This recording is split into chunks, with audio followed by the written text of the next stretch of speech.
Hello everyone. CA foundation के बच्चों के लिए मैसेज है हमारी तरफ से कि हमने जो क्लासेस में पढ़ाया आपको मैथमेटिक्स, स्टैटिस्टिक्स और लॉजिकल रीजनिंग, और बाद में टाइम की एक्सटेंशन होती गई एक पेपर में और 1 महीना डिले हो गया और बच्चे थोड़ा सुस्त हो जाते हैं। तो मैं उसको कोशिश करूँगा कि आप इसको मोटिवेट हो जाएँ, थोड़ा-सा आप अपनी जोर लगा दें, थोड़ा 10-15 दिन बचा है आपके पेपर में और हमें तैयारी कैसे करनी चाहिए ये मैं आपको बताता हूँ। प्रिपरेशन इस टाइम में, चूँकि मैं मैथ्स का फैकल्टी हूँ, स्टैटिस्टिक्स और लॉजिकल रीज़निंग में 100 मार्क्स में हमें कोशिश करते हैं हर बच्चे से कि वो 60 मार्क्स क्रॉस करे पहले।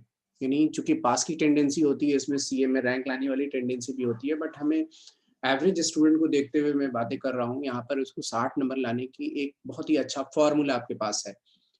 उस फ़ॉर्मूले को हम कैसे करते हैं हम? स्टैटिस्टिक्स का यूज़ ज़्यादा करते हैं। पहले चैप्टर, दूसरे चैप्टर, तीसरे चैप्टर में पहले तीसरे चैप्टर का मतलब होता है यहाँ पर कोरिलेशन, रिग्रेशन।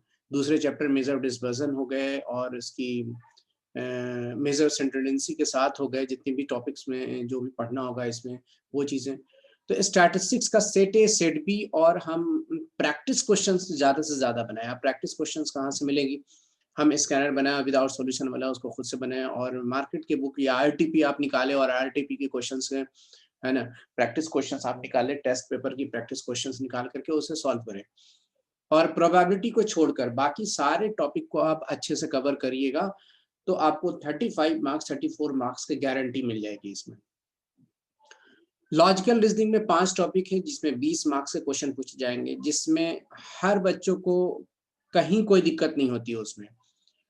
चूँकि वो एक मैथ की जैसा नहीं है कि आपको बहुत ज़्यादा दिक्कत है, उसमें प्रैक्टिस करने की ज़रूरत है और कोई फ़ॉर्मूले बेस्ड नहीं होते हैं। कुछ-कुछ जगह फ़ॉर्मूला है, कुछ-कुछ टेक्निक है और नंबर वाले थोड़ा-सा दिक्कत कर सकते हैं, चूँकि सीरीज़ ऑफ नंबर्स वहाँ पर लॉजिकल रीज़निंग में जो होते हैं, वो पैटर्न मिलाने के लिए आपको दिक्कत करती है वहाँ पर।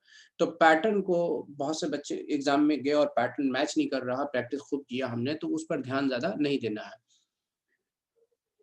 सिलोगिज़्म सिलोगिज़्म एक पैटर्न का है, उसमें टेक्निक मैंने पढ़ाया, उसको फ़ॉलो कीजिए, उसकी प्रैक्टिस कीजिए। अदर क्वेश्चन्स आपको निकलेंगे, आरटीपी के क्वेश्चन्स बनाइए, आप स्कैनर के क्वेश्चन्स बनाइए और चाहो तो आप गूगल सर्च करके कुछ लॉजिकल रीज़निंग आप निकाल सकते हो, वहाँ से प्रैक्टिस कर लो। जितनी ज़्यादा प्रैक्टिस करोगे तो आपको ज़्यादा नंबर आने की चांस होगी। और ये 2 स्टैटिस्टिक्स और लॉजिकल रीज़निंग जो है, इससे आप 60 मार्क्स में से हर वो बच्चा 50 मार्क्स लाने की सलाहियत रखता है, वो अपनी कैपेबिलिटी उसको है कि वो 50 मार्क्स ला सकता है। चूँकि इसमें बहुत ज़्यादा दिक्कत नहीं होती, इसमें स्टेप्स होते हैं और वो मेमोरी में रखने के लिए बार-बार रिवीज़न करनी होगी आपको। मैथमेटिक्स एक अलग चीज़ है, मैथमेटिक्स से ही बच्चा भागता है और बच्चे को दिक्कत होती है वहाँ कॉमर्स में, आप स्टूडेंट्स कॉमर्स के हो, लेकिन बहुत सारे बच्चे ऐसे होते हैं जो साइंस वाले बच्चे को, बिल्कुल इंजीनियरिंग वाले बच्चे को भी पीछे छोड़ देते हैं मैथमेटिक्स में, तो उसकी बात नहीं कर रहा हूँ। उसके लिए तो सब कुछ आसान है, सब कुछ बेहतर है और बाकी बल्कि ये कहता हूँ कि मैथमेटिक्स ही उसके लिए बेहतर होगी। लेकिन जो बच्चे बैकग्राउंड अच्छा, उन्होंने ऑन एन एवरेज स्टूडेंट के लिए मैं बात करता हूँ कि स्टैटिस्टिक्स और लॉजिकल रीजनिंग में फोकस कर दे। वो फोकस का मतलब एकदम ध्यान से उसको देखना और अच्छे से ध्यान रखना और मैथमेटिक्स को भूल जाना थोड़ी देर के लिए। जब उसकी बारी आती है यानी विदिन 10 डेज़ बच जाए और 12 दिन बच गए, तो वहाँ पर आपको time value of money set functions पर बनाइए। यानी आप चौथे चैप्टर मैथमेटिक्स के और 7वें चैप्टर पर ध्यान दीजिए पहले। क्योंकि इससे आपको 10 से 12 क्वेश्चन ज़रूर टच हो जाएँगे। तो आपका 50 और 10-12 60 हो जाते हैं और बाकी रेशियो प्रोपोर्शंस बहुत आसान होता है। Third chapter linear graph inequalities के बहुत आसान क्वेश्चंस होते हैं। वहाँ से आप क्वेश्चंस को निकाल सकते हैं। इंडाइसिस क्वेश्चन बहुत टफ नहीं होता है, लेकिन बहुत से बच्चों को टफ लगता है, लेकिन इन जनरल मैं बात कर रहा हूँ कि बच्चे को वहाँ पर आपको प्रॉब्लम नहीं होगी वहाँ। तो यहाँ पर स्टार्ट मैथमेटिक्स में कहाँ से लिया जाए, क्या-क्या टॉपिक पढ़ा जाए? एपीजीपी में 4 क्वेश्चन आते हैं, तो उसमें 2 बहुत अच्छे क्वेश्चन्स होते हैं और 2 बहुत ईज़ी वाले क्वेश्चन्स होते हैं, जो तो आप रिवीज़न करेंगे, आप बनाएँगे और एपीजीपी में तो 2 ही चीज़ें होती हैं, एपी और जीपी की कॉन्सेप्ट जान लो, क्वेश्चन्स आपको 2 आपके खाते में आ जाएँगे पक्का। ये गारंटी मैं बता रहा हूँ आपको। तो अपनी आप को लगाइए और टाइम को बचाइए। आप चाहे अटेम्प्ट को बचाएँ, अटेम्प्ट बचाएँगे, आपको टाइम बचेगी। आपका एक फ़ोकस होता है कि कॉमर्स बैकग्राउंड का बच्चे का सबसे अच्छा करियर होता है कि वो सीए बने। जिस तरह एक मैथमेटिक्स बैकग्राउंड का 10th के बाद जो बच्चा लेता है, तो उसका एक एम्बिशन होता है कि मेरे पास एक अच्छी डिग्री आनी चाहिए, वो डिग्री आईआईटी दिलाती है उसको। आईआईटी का ब्रांड नेम होना ही बहुत अपने मायने रखता है। ठीक उसी तरह से कॉमर्स बच्चे का एक ब्रांड नेम सीए करना ही एक मायने रखता है। तो वहाँ पर एक टैग लगेगा आपके अंदर, जैसे टैग लगेगा आपको प्रॉब्लम नहीं होगी, क्योंकि आपको पहले प्रायोरिटी दी जाएगी, चूँकि अकाउंटिंग के अंदर और कंपनियों के अंदर जो ऑडिटर के अंदर वहाँ पर एक सीए को प्रायोरिटी दी जाएगी। अदरवाइज़ आपके पास बहुत ही अच्छे सीए बन के नहीं है, वो अलग मैटर है, बट प्रायोरिटी तो आपको दी जाएगी, आपको एक मौका दिया जाएगा कि आप एक कंपनी में आप इंटरव्यू दो और उसको आपको मौका दिया। उसके अलावा ये दूसरी को मौका दिया जा सकता है। चूँकि हर सीए का टैग लगने पर ये ज़रूरी नहीं है कि आप बहुत अच्छा सीए या बहुत टैग लगने पर आईआईटी ज़रूरी नहीं कि बहुत अच्छा इंजीनियर बने हों, चूँकि बच्चों उस जगह से भी आते हैं जहाँ लोअर बैकग्राउंड जो इंजीनियरिंग करते हैं या डॉक्टर बनता है, जो सीए बनता है, उसको भी चांस मिलती है और अब अच्छा करके निकल जाते हैं वो। तो डिपेंड करता है कि आप उस पीरियड में जाकर के कहाँ पर आप अच्छा कर रहे हो। एनीवे ये सब सारी बातें सुनिए और थोड़ा-सा ध्यान दीजिए मेरी बातों पर कि एक डिग्री की ओर आप बढ़ रहे हैं आप और एक अच्छी डिग्री आप चूज़ किए हो, तो अच्छा हो कि आप रास्ते को नहीं बदलिए अब। रास्ते बदलना फिर आपको वहीं पर लाके खड़ा कर देगा जहाँ से आपने शुरू किया था सीए की तैयारी करना। हाँ, इनफैक्ट के साथ-साथ तैयारी करने में आप एक डिग्री कॉलेज में भी अच्छे कॉलेज में जाना चाहते हो, तो वहाँ से भी फ़ायदे मिल जाते हैं, कैंपस अच्छा होता है, आप कॉलेज अच्छा जाते हो, तो वहाँ से भी आपको बेनिफिट मिलता है। बहरहाल, किसी भी सूरत से आप एक स्टूडेंट्स हो, तो आपको एक अच्छी जगह जाने की कोशिश करना चाहिए। आज की क्लास आज की क्लास में नॉर्मल डिस्ट्रीब्यूशन से यानी थ्योरेटिकल डिस्ट्रीब्यूशन एक पार्ट है, नॉर्मल डिस्ट्रीब्यूशन ही बहुत ही इम्पोर्टेंट पार्ट है और बहुत ही इम्पोर्टेंट टॉपिक्स है। मैंने लास्ट 2 वीडियो में मैंने बिनोमियल डिस्ट्रीब्यूशन और पॉइसन डिस्ट्रीब्यूशन का थ्योरी पढ़ा चुका हूँ मैं और प्रैक्टिकल भी लाइव क्लासेस में बना चुका हूँ मैं। आज की जो वीडियो आपके लिए होगा बहुत ख़ास होगा और वो ख़ास इसलिए होगा कि ये बहुत सारे बच्चों को बहुत टफ लगता है थ्योरेटिकल डिस्ट्रीब्यूशन, प्रोबेबिलिटी डिस्ट्रीब्यूशन, लेकिन हम अपने हिसाब से बताते हैं उसको कि ये एक फ़ायदे का आपको एक सौदा होगा, आपके लिए एक बिज़नेस होगा कि आप इसमें इंटरेस्ट लें और इसको समझें जो बता रहा हूँ मैं। नॉर्मल डिस्ट्रीब्यूशन का दूसरा नाम है गॉसियन डिस्ट्रीब्यूशन, यानी जैसे आपके पास एमसीक्यू का क्वेश्चन होता है, ऑब्जेक्टिव बेस्ड क्वेश्चन होते हैं, तो आपका एक तो दिमाग से हट जाती बात है कि हमें लिखना नहीं पड़ेगा जाकर के वहाँ पर, आपको प्रॉब्लम कम होगी, सोचना नहीं पड़ेगा, आपको आता है आप जवाब दीजिए, आपको नहीं आता आप आगे बढ़िए। तो नॉर्मल डिस्ट्रीब्यूशन का दूसरा नाम है गॉसियन डिस्ट्रीब्यूशन। गॉस एक मैथमेटिशियन थे, फिजिक्स के थे, एक तरह से स्टैटिस्टिशियन भी कह सकते हो आप वहाँ पर, लेकिन यहाँ पर ज़्यादातर फिजिक्स में इनका फ़ॉर्मूला का यूज़ किया जाता है, गॉस थ्योरम कहते हैं उसे हम लोग। तो नॉर्मल डिस्ट्रीब्यूशन एक कॉन्टिन्यूअस प्रोबेबिलिटी डिस्ट्रीब्यूशन है। सवाल ये होता है सबसे पहली बात कि कॉन्टिन्यूअस प्रोबेबिलिटी डिस्ट्रीब्यूशन है क्या? रेंज के अंदर में एक्स की वैल्यू यानी प्रॉफिट हुआ है तो 10 रुपए से 20 रुपए के बीच में अगर प्रॉफिट हुआ है, तो कितने यूनिट मैंने बेचा है मार्केट में, किस एरिया में बेचा, कहाँ हुआ, क्या उसकी परसेंटेज रही होगी, तो उसमें डेसिमल वाले प्रॉफिट भी आ जाएँगे। यानी ₹10.5 भी प्रॉफिट हुआ तो वो भी गिना जाएगा और ₹11.5 प्रॉफिट हुआ तो कितनी प्रोडक्ट से बेच के ₹11.5 कमाया और क्या-क्या प्रोडक्ट बेच करके मैंने ₹10 कमाया और ₹15 कमाए। कहने का मतलब है कि एक्स के वैल्यू बिना डेसिमल वाले भी होंगे वहाँ पर और डेसिमल वाले भी होंगे। इसलिए एक रेंज के अंदर आ जाता है 10 से 20 के बीच या 1 से 2 के बीच में ही सारे डेसिमल वैल्यू भी इसमें आ सकती है। यानी 1.1, 1.2, 1.001, 1.002 यानी एक रेंज के बीच में जब जाओगे तो वहाँ पर कंटीन्यूअस डिस्ट्रीब्यूशन होता है। जबकि ये सारी फैसिलिटी आपको बायनोमियल डिस्ट्रीब्यूशन में और पॉइसन डिस्ट्रीब्यूशन में नहीं मिलती है। इसलिए ये वाइड रेंज में आ जाता है आपको नॉर्मल डिस्ट्रीब्यूशन और इसका यूज़ ज़्यादा है, वाइड स्कोप है इसका। तो यहाँ पर लिखा हुआ पहले लाइन में आप वहाँ सुनिए। Two distribution discussed so far, namely binomial distribution and Poisson, are applicable. वहीं applicable होगा, वहीं जरूरत होगी when the random variable is discrete. मतलब x की वैल्यू 1, 2, 3, 4, 5, 0 डेसिमल ना हो, फ्रैक्शन ना हो, रूट ना हो, वहीं यूज कर सकते हो। जबकि in case of continuous random like height, weight, profit loss, इस सारी चीजों को आप, it is impossible to distribute the total probability among the different mass point because between any two unequal values, मैंने 1 से 2 या 10 से 20 के बीच में, there remain an infinite number of values, उसके बीच में बहुत सारे वैल्यू 10 से 20 के बीच में है, वो 11 भी है, वो 10.5 भी है, वो 10.5 भी है, 11.5 भी है, 11.3 भी है, बहुत सारी वैल्यू है, किसके किस आप एक्स की वैल्यू निकालेंगे वहां पर। तो ये होता है, यहाँ पर कहता है कि it is impossible to distribute, यहाँ पर साफ लिखा है देखो, impossible to distribute the total probability among the different mass point because between any two unequal values there remain an infinite number of values, thus a continuous random variable is defined in term of probability density function। इसीलिए continuous probability distribution को, random variable को define किया जाता है, probability सिर्फ function नहीं बोलते हैं, यहाँ पर probability density function बोलते हैं, चूंकि एक infinite number of points उसके बीच में है, इसलिए डेंसिटी बढ़ गई, x की वैल्यू ज्यादा हो गई वहां पर, इसलिए therefore this name is said to be the probability density function that is denoted as, also denoted as fx। वहां भी fx से डिनोट करते थे, px से डिनोट करते थे, यानी प्रोबेबिलिटी फंक्शन उसे कहते थे, और प्रोबेबिलिटी फंक्शन यहाँ भी है, लेकिन यहाँ प्रोबेबिलिटी मास फंक्शन भी बोलते हैं आप इसे, या प्रोबेबिलिटी डेंसिटी फंक्शन भी कह सकते हैं आप इसे।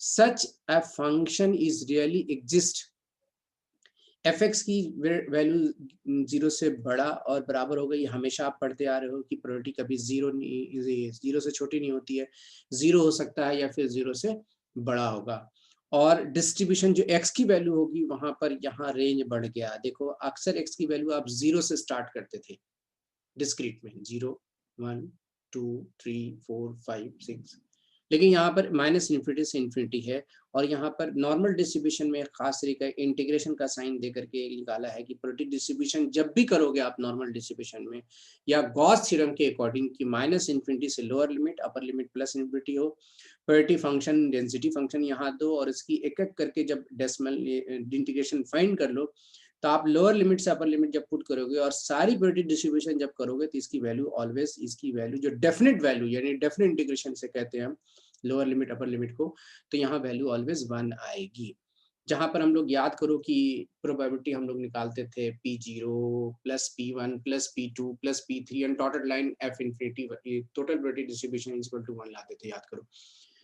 या फिर वहां पर हम लोग F0 लिखते थे, F0 plus F1 plus F2 plus F3, board पर शेयर करूंगा मैं, वहां पर समझाऊंगा दोबारा।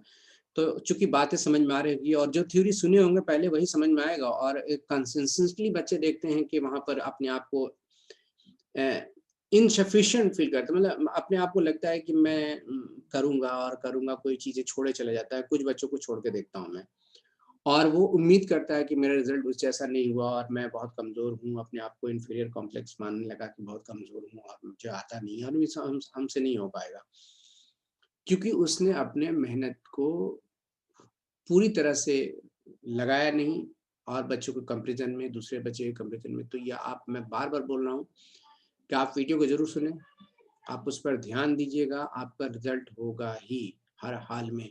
आप मेहनत नहीं करेंगे, दूसरे को दोष नहीं दे सकते, किसी चीज का आप नहीं कर सकते, आप बाहर हो जाना पड़ेगा फिर आपको।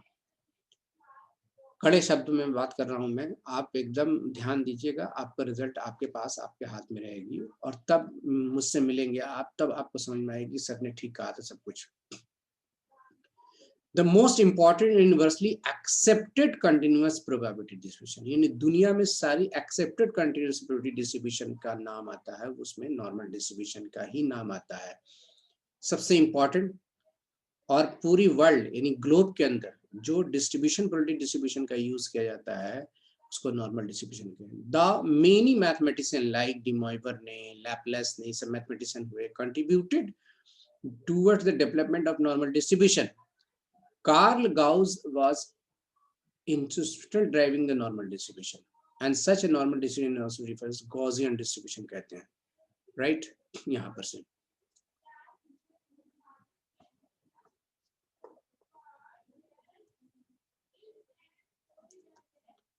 A continuous random variable continuous random variable नहीं, बल्कि रैंडम वेरिएबल आप बार बार पढ़ते आ रहे हो, एक्स ही होता है, या आर से नोट करें। Defined as follows normal distribution with parameter mean, यानी कंटिन्यूअस रैंडम वेरिएबल में जो पैरामीटर होता है वो मीन होता है, और उसको एक्स स्क्वायर को वेरिएंस कहते हैं। क्या कहते हैं? वेरिएंस कहते हैं हम यहाँ पर। Just minute.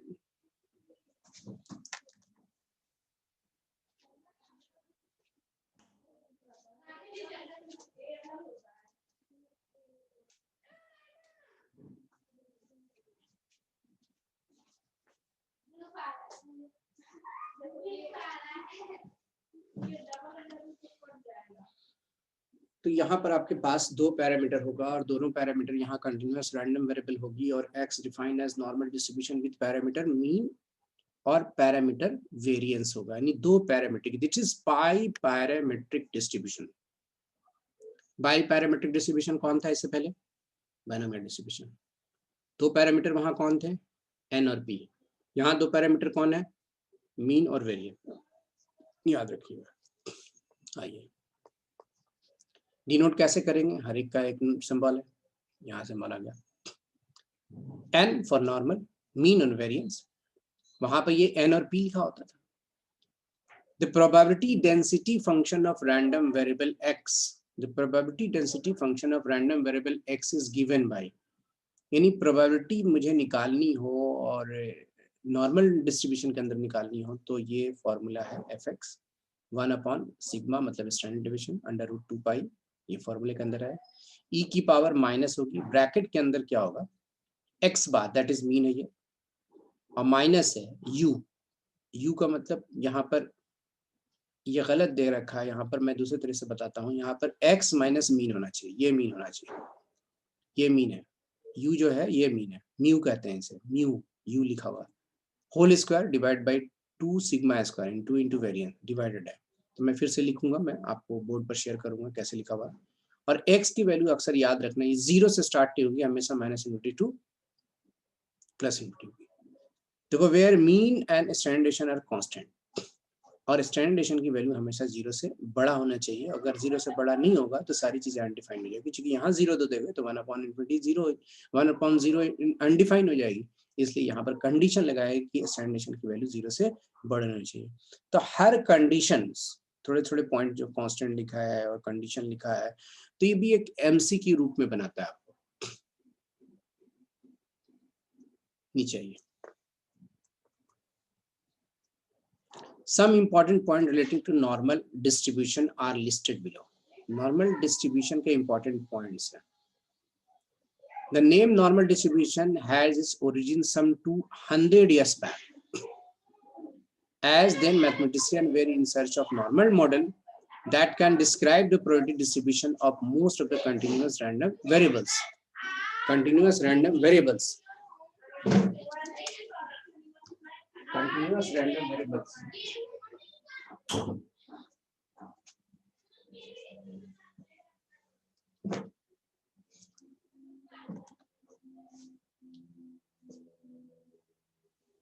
तो ये चीजें हैं आपके पास।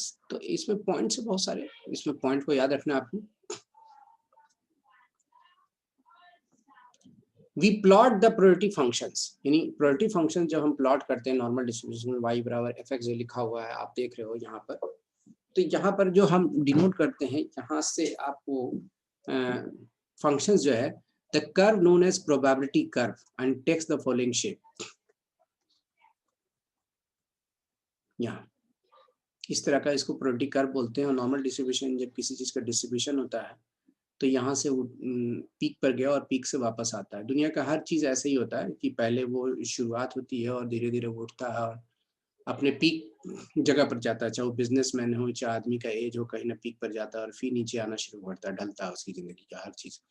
तो यहाँ से वही चीजें नॉर्मल डिस्ट्रीब्यूशन दर्शाता है, अपनी लाइफ के भी, अपनी जिंदगी के बिजनेस के दौर में भी, और दुनिया का हर चीज वही है। जैसे कोई क्रिकेट मैच है और मैच खेलता है और प्लेयर है, वो कभी न कभी अपने बल्ले को पहले दिन पकड़ा होगा और शुरुआत किया होगा, और उसको पता नहीं कि मैं बहुत बड़ा बैट्समैन बन जाऊंगा, उसको नहीं आइडिया, वो ऐसे खेलने गया बस, और उससे बल्ला चलने लगा और अच्छा खेलने लगा और लोग उसे पसंद करने लगे और उसको सिलेक्शन कहीं हो गई, फिर धीरे धीरे धीरे अपने पीक पॉइंट पर गया और जब एक एज आ जाता है या फिर उसकी एक ऐसी स्थिति हो जाती है जहाँ पर वो अच्छा खेल नहीं पा रहा, तो उसको जब जा रहा वो अच्छा नहीं खेल पा रहा, बॉल बहुत ज़्यादा खेल ले रहा है तो वो नीचे आ जाता है। तो इसीलिए हर कामों में जनरली ऐसा ही होता है कि हम नीचे से ऊपर उठते हैं और ऊपर से कहीं न कहीं नीचे आते ही न कभी, ये ऐसा होता है। तो नॉर्मल कर्व इसी को दर्शाता है, आम लाइफ की ज़िंदगी को भी, लेकिन यहाँ नॉर्मल डिस्ट्रीब्यूशंस भी वैसे ही है। यानी हमें प्रोबेबिलिटी कर्व है। दुनिया की ज़िंदगी के बहुत सारे कामों जो प्रोबेबिलिटी कर्व के ही जैसा बनता है और वैसे यहाँ दर्शाया है सब कुछ। दूसरी चीज़, normal curve is bell shape curve. सबसे पहली पॉइंट ये भी एक पॉइंट बनाती है, बेल शेप कर्व है, यानी बेल देखो घंटी आकार का है एंड हैज वन पीक, और एक ही पीक है इसमें। सारी पॉइंट लाइन बाय लाइन लिख दी गई है आपको। Which implies the normal distribution and was unique mode, यानी उसमें कहता है कि एक ही मोड होगा, दैट इज एक ही मोड होगी, यूनिक मोड, वन मोड। जबकि बाइनोमियल डिस्ट्रीब्यूशन आप पढ़े हो, और बाइनोमियल डिस्ट्रीब्यूशन में आपने ये भी पढ़ा होगा कि यूनी मॉडल भी हो सकता है, बाई मॉडल भी हो सकता है। पॉइजन डिस्ट्रीब्यूशन में भी आपने पढ़ा कि यूनी मॉडल भी हो सकता है और बाई मॉडल से, सारी डिपेंड है पॉइजन में एम पर। बाइनोमियल डिस्ट्रीब्यूशन में डिपेंड करता है n+1 इंटू पी पर। तो यहां पर कहता है यूनिक मोड होगी पीक 1 होने की वजह से। द लाइन ड्रॉज x बराबर mu has divided the normal curve into 2 equal parts which are equal in all respects. यानी ये जो मीन है, ये क्वालिटी कर्व को दो हिस्सों में बांटा, यहां से यहां अलग है और यहां से यहां अलग, दो हिस्सों में बांटा। एंड सिमेट्रिकल कर्व यानी इसके अबाउट सिमेट्रिक है, नहीं जैसे इधर कर्व होगा उधर कर्व होगा। corresponding distribution symmetrical distribution. We find the normal distribution symmetrical about x बराबर, यानी symmetrical about x बराबर mean, that is ये mean जो है x बराबर, यहीं पर मोड होती है और यहीं पर आपका मीडियन भी होता है। मीन मीडियन मोड इसी सिमेट्रिकल एक्सिस पर होती है और ये बराबर 0 होता है यहाँ पर। It may also be noted the binomial distribution is also symmetrical about p बराबर हाफ।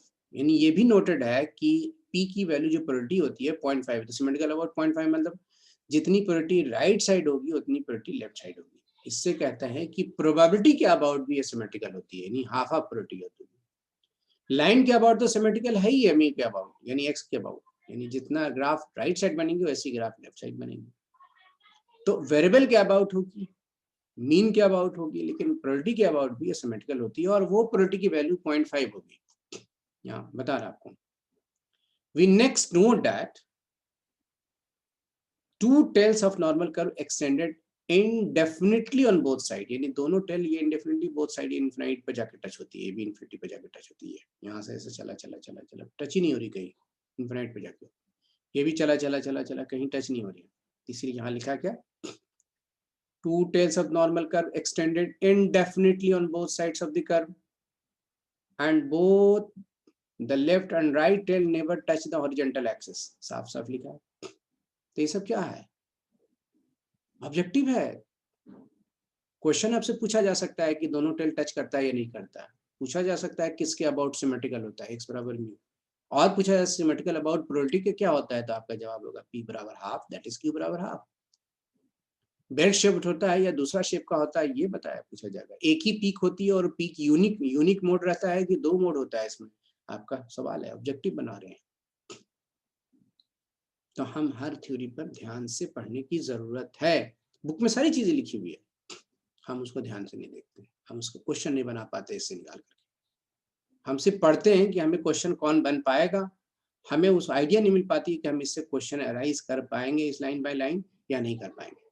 तो ये सारी बातें समझने वाली चीज है, बेतुकी वाली बात लिखी ही नहीं होती है। हाँ, जहां पर है वहां पर कहानी के टाइप पे लिखा है, वहां छोड़ना, वहां आपको कंसिडर, वहां आपको देखना समझना होगा कि यहाँ पर ये जरूरत है और ये इसकी जरूरत ज्यादा नहीं पड़नी चाहिए।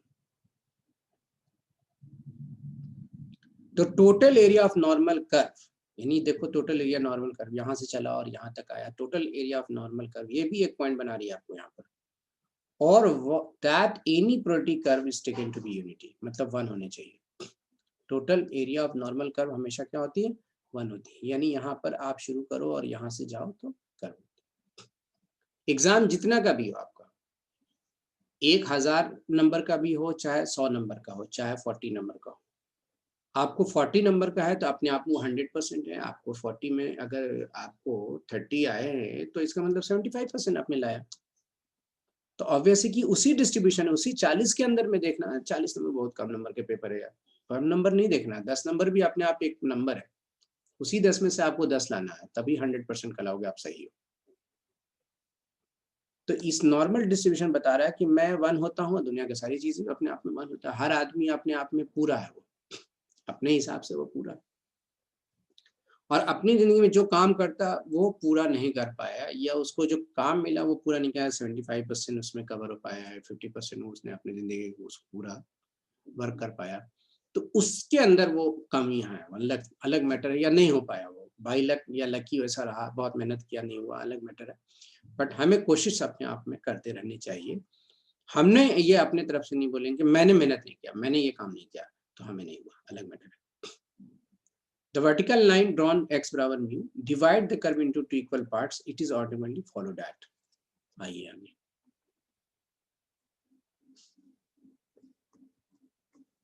पहली चीज, एरिया माइनस इन्फिनिटी से म्यू तक, मतलब आप कर्व में जाइए, यहाँ पर ये माइनस इन्फिनिटी है और ये म्यू है, इसके बीच की जो एरिया होगी वो 0.5 यानी 50%। अब म्यू से लेकर के यहाँ इन्फिनिटी तक ये भी 50% होगी, तो दोनों ही 50% होगी। वही चीजें लिखी होगी आगे, देखो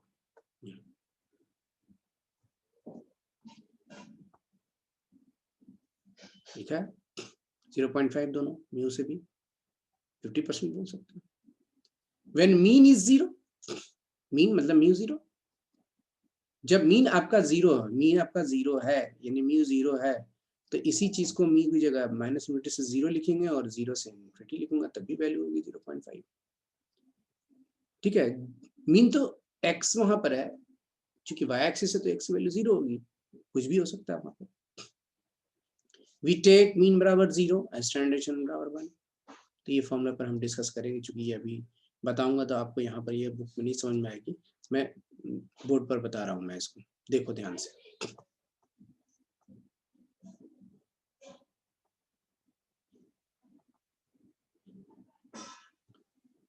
प्रोबेबिलिटी डेंसिटी फंक्शन का फॉर्मूला जो बुक में आपको लिखा है वो ये होना चाहिए, 1/σ √2π e की power minus x minus x बार पहले दे रखा है, वो गलत है आपका, अपॉन नीचे ऐसे है, और यही माइनस इन्फिनिटी से लेकर x की वैल्यू इन्फिनिटी तक होगी। Probability density function fx is equal to 1/σ √2π into e की पावर माइनस x माइनस, इसी चीज को म्यू लिखना चाहिए, ये x बार नहीं होना चाहिए, x ही होना चाहिए, होल स्क्वायर 2σ²।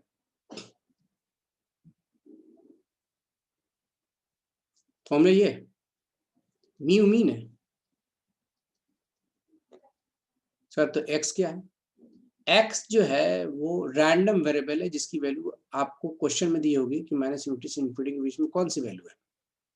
माइनस 1000 है, 1000 है, 2000 है, 500 है, 40 है, 80 है, क्या है x की वैल्यू, उसकी भी वैल्यू, ये वेरिएंस है।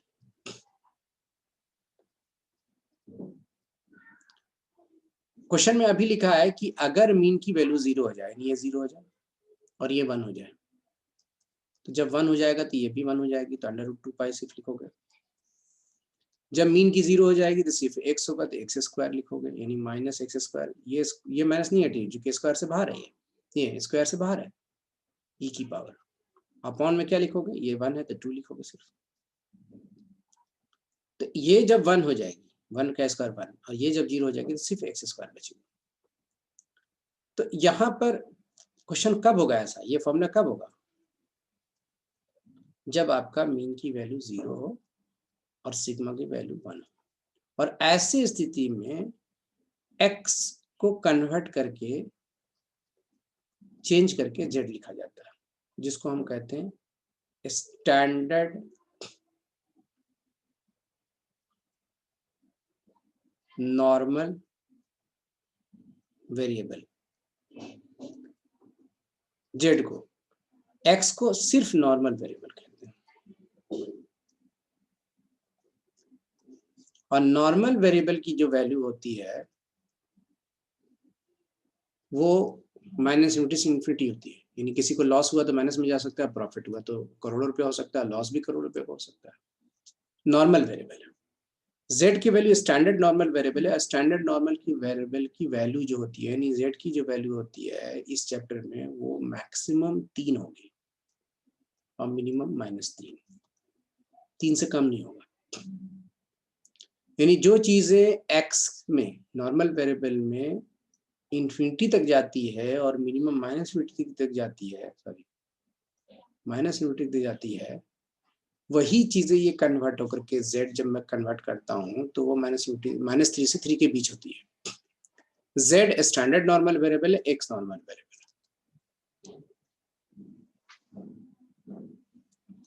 ध्यान से फिर सुनिए, ये 0 हो गई, ये 1 हो गया, फॉर्मूला ये आ गया। इसी x को आप x लिख सकते हैं, गलती नहीं है, बट इसे लिखने का तरीका बदल दिया थोड़ा सा कि थोड़ा फर्क हो इसमें कुछ, तो fz कहते हैं इसे, 1/√2π और -z²/2 हो जाती है। ये फॉर्मूला जो probability mass function density function को निकालने का फॉर्मूला है, ये हो जाता है आपका स्टैंडर्ड के अंदर में। और स्टैंडर्ड नॉर्मल वेरिएबल में z की जो वैल्यू होगी वो z का एल फॉर्मूला है नॉर्मल वेरिएबल -x/अपॉन स्टैंडर्ड डिवीजन। कहने मतलब है कि आप इसको ध्यान से देखो, यही चीज बदली हुई है यहाँ पर।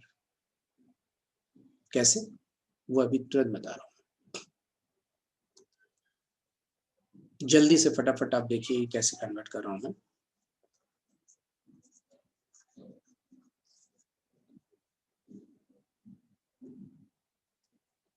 वन अपॉन सिग्मा रहने दो, 2π रहने दो, इंटू रहने दो, e की पावर भी रहने दो, माइनस भी रहने दो।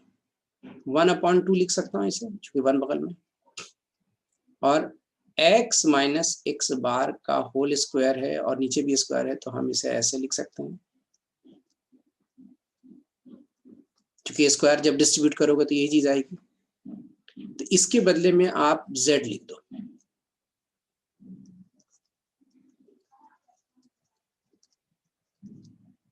इसके बदले में z लिख दो। आपको और से देखो यही चीज मिली कि नहीं, देख लो। तो एक तरह का ये फॉर्मूला बन जाता है z बराबर ये x - x/अपॉन। ये फॉर्मूले की जरूरत कहां पड़ेगी, जब मुझे नॉर्मल वेरिएबल को स्टैंडर्ड नॉर्मल वेरिएबल में कन्वर्ट करनी पड़े, तो ये फॉर्मूला का यूज करते हैं। हर क्वेश्चंस जो नॉर्मल डिस्ट्रीब्यूशन का पढ़ना है वो बिना चेंज किए नहीं बनाना होगा। मतलब कभी x की वैल्यू आपको 1500 हो जाए तो उसको z में कन्वर्ट करके ही क्वेश्चन की प्रोबेबिलिटी फाइंड करोगे या उसकी परसेंटेज फाइंड करोगे। और z कन्वर्ट करने के लिए आपको यहाँ पर मीन की वैल्यू उस क्वेश्चन में दे रखा होगा, स्टैंडर्ड डेविएशन दे रखा होगा, या नहीं तो स्टैंडर्ड डेविएशन नहीं दे रखा होगा तो वेरिएंस दे रखा होगा। आप यहाँ रखोगे, आप जब भी इसको सॉल्व करोगे तो z की वैल्यू ऐसा कभी नहीं होगा उस डेटा में जो क्वेश्चन के अंदर होगा नॉर्मल डिस्ट्रीब्यूशन, ऐसा कभी नहीं होगा कि क्वेश्चन के अंदर x बार और जो मीन की वैल्यू जो दे, सॉरी x बार मतलब मीन और स्टैंडर्ड डेविएशन की जो वैल्यू दे रखी हो और x की वैल्यू जो निकालनी कह रही है आपने इस फॉर्मूले में रखा और यहाँ पर आ गया 4, नहीं होगा कभी ऐसा। अगर 4 आ रहा और -4 आ रहा है, इसका मतलब है कि जो डेटा उस क्वेश्चन के अंदर गिवन है वो कहीं ना कहीं मिस्टेक कर रहा है, आपको थ्योरी से डाइवर्ट कर रहा है, आपको दूसरे रास्ते पे ले जा रहा है।